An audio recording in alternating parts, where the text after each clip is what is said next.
Hi, I'm JJ.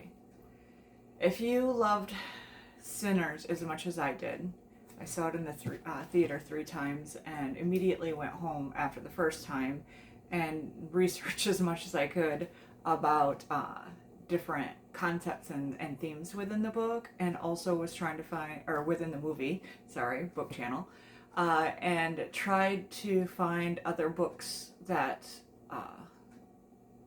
were similar or had similar themes. And the thing is, there was one that kept coming to mind that I want to reread just because as I watched the movie, I kept thinking of this duology. And so that's what I wanted to recommend to everyone today.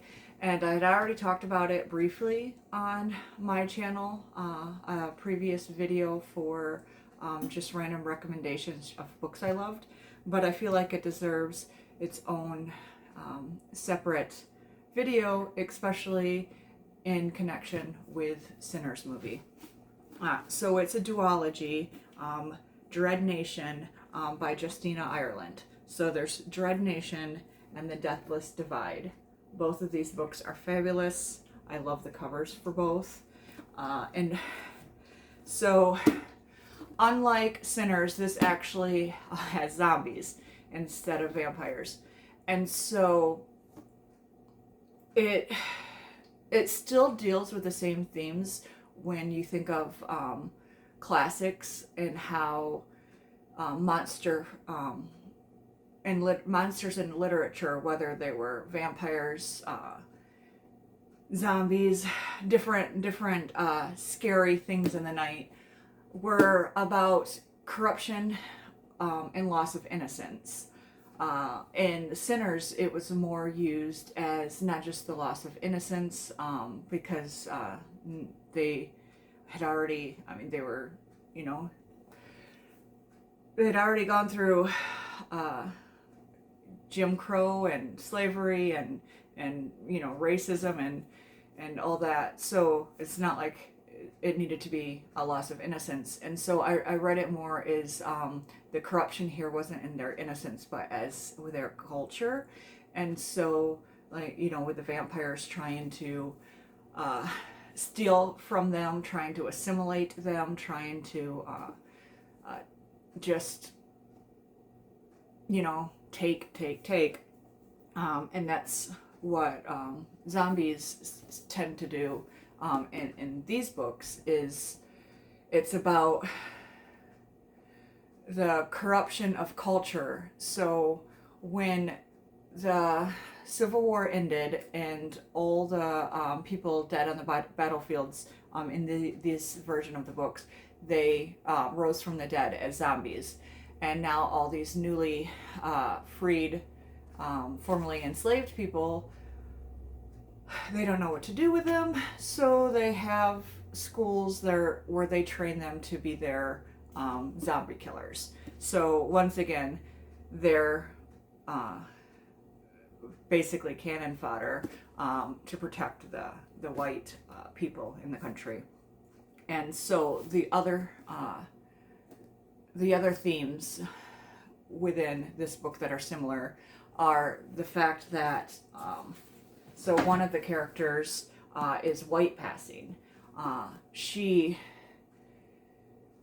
as they move west, these two characters, the one poses as a white woman and the other as basically her bodyguard, the one in charge of killing the zombies and stuff.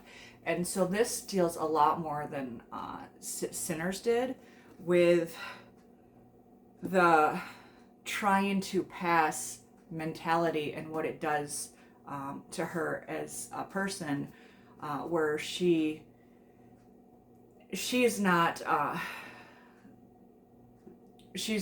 got like white lineage in her family as well as black. She's just fully black. She's just light skinned.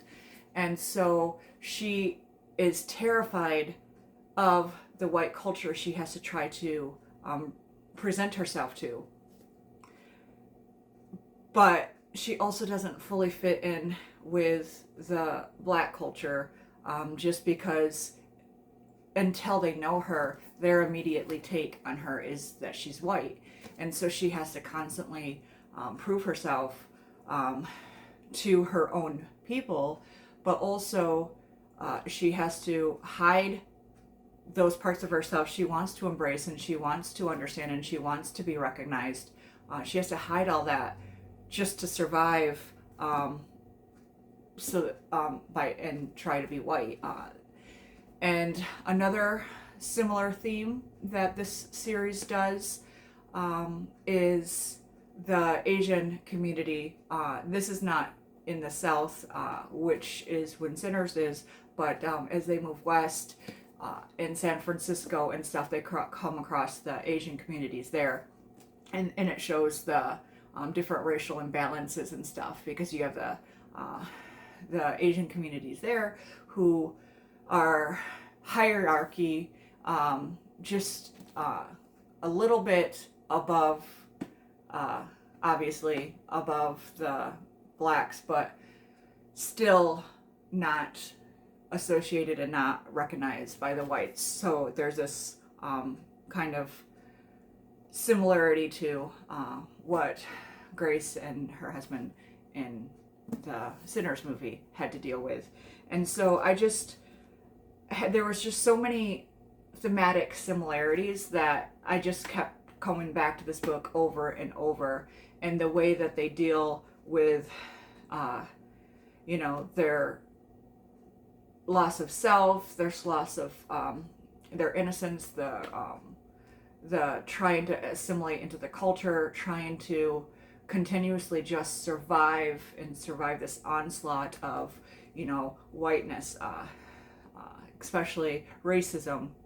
And then now also they have to deal with the zombie attack and stuff, and how unsafe they always feel, and how they just try to cut out this small piece of a paradise just for them, in their survival, whether it's amongst people, whether it's the found family that they have, or towards the end of the second book, as they try to find a community, as in land and a home and a place to fully be themselves and fully belong. And I don't know, I read these early last year, and since watching Sinners, I definitely want to do another reread.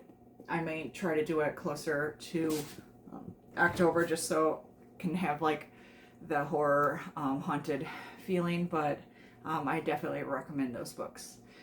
Enjoy.